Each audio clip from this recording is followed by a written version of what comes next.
So I did promise you when we got the news of the balance changes that when we get them in our Western version, I would be like making a video about remaining 3 and remaining 1, comparing them and doing tests and stuff. Thank God I remembered to make the video because I almost forgot.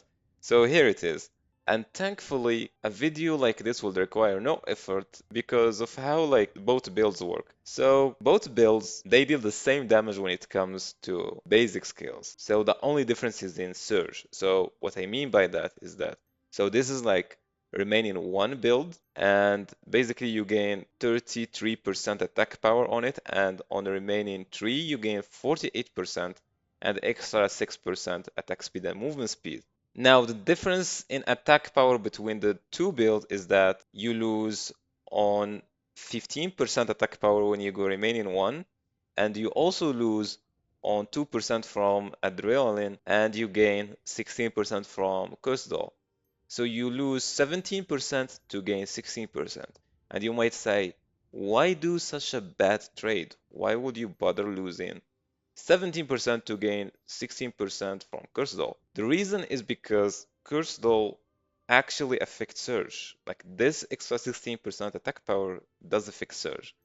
This one from the remaining ingredient does not affect Surge, however. So the remaining one build actually has more attack power, even though it has less numbers. I don't know how to explain it, but just understand it this way. Which means we don't need to compare the basic skills because they will deal the same damage, because the difference between both builds when it comes to basic skills is 1% attack power or even less. The main difference is in surge damage. So that's what we're going to do. We will start with Surge 1 and see the damage and compare it to, I mean, remaining 1. Oh my God. I played Surge for so long. I'm sorry. Don't worry. I am a remaining player as well. I play both. Don't, don't execute me, please. So here it is. So 28.5 for remaining 1 build. Now we will do remaining 3 build. And this is, by the way, this is the remaining 3 build, if in case you were wondering.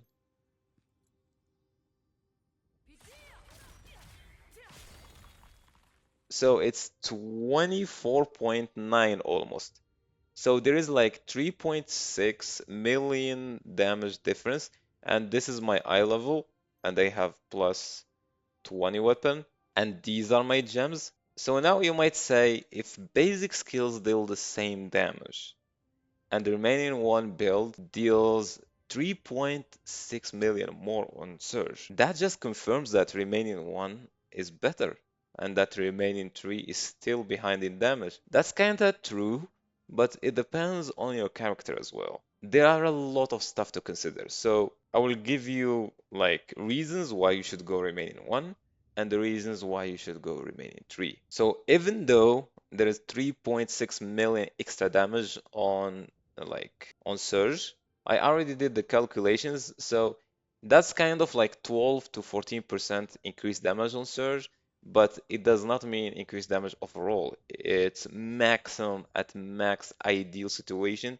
It would be max 4% damage increase overall.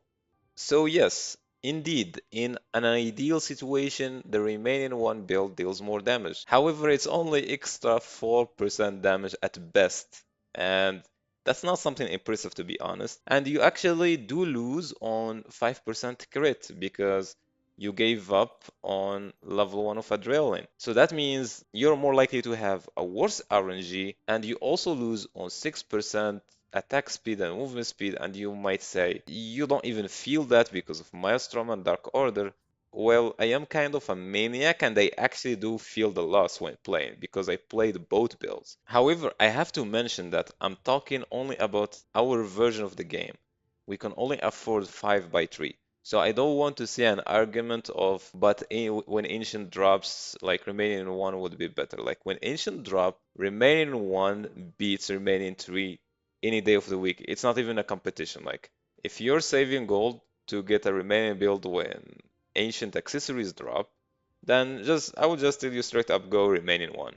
unless you have 9-7 stone, then you would be able to afford 5 by 3 plus 2. Then you can go adrenaline at level 2 instead of remaining at level 1 and the rest 5 by 3. So is that the only reasons why you should go remaining 1? No, there is also another reason. The book at the moment is dirt cheap. It's 1.7k. This is so cheap and would make your building process really cheap, especially if you're a new player and you're struggling to afford like the other general books like Cursed Doll, Grudge, or you only got one.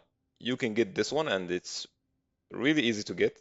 And it's more future-proof because we all know that the developers hate level 1 class builds. That's why Remaining 3 got an insane buff. That's why in the previous patches they buffed the Peacemaker 3, if I remember. Yeah, I think they buffed Peacemaker 3 for Gunslinger. So yes, I think we might get more buffs in the future that would make Remaining 3 even better than Remaining 1. So is it confirmed? Should you just go Remaining 3? Not entirely, because that depends on your character. If you have, like me, a high level surge gem, that means that your surge deals more than 30% of your overall damage. Because the statistics that I worked with, everything is equal, all the gems are equal, and in that case, surge deals 30% of your overall damage. However, in a case where you have really high surge gem and it's above the rest, then that means your surge will, on overall damage, will deal way higher. That makes the remaining one build better for you because obviously you have higher surge gem, which most like Deathblade players do. So for someone who is transitioning from surge to remaining, or someone who already plays remaining, sadly, I would still advise you to play remaining one because you're most likely to have high level surge gem and stuff like that. But if you're just getting into the class or you want it as an ult, then the remaining tree is actually really good for you. And there is actually no big of a gap anymore. Like the gap is really close. And that's actually good for the class. That just means more build options. So in conclusion, and to wrap it up, the reasons you should go remaining tree is because it feels better to play, and it's actually cheaper if you consider the price of the book, especially if you are new players and you don't have secondary book. So this is a really good book to invest on, and it's actually cheaper than the normal like books. And for remaining one, the reasons you would go for remaining one is simply if you already like have a jacked Deathblade character, for example, you're transitioning from Surge or something like that. However, I still personally prefer remaining three, but that's just personal preference. Everyone is different. But both builds are really close, and that's really good to see. And see you for now.